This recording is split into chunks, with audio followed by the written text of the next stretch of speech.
As you can see, they've congregated more and more on the two hives. It's hard to tell. There's bees going into both of the brood boxes, so I'm not sure exactly what they're doing.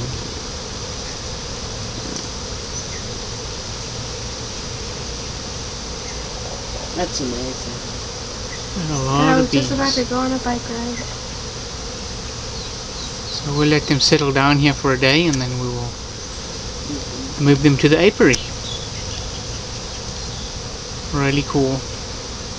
This is the second hive we've caught from the house, and it's springtime, so it's the season for swarming.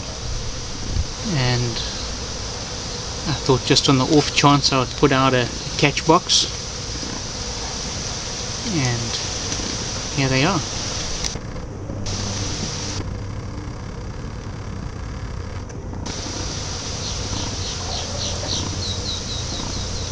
Maybe just in case we should put a sign up there saying careful bees.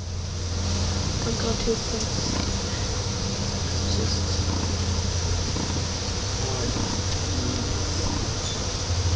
Pretty cool. You can see them better against the light.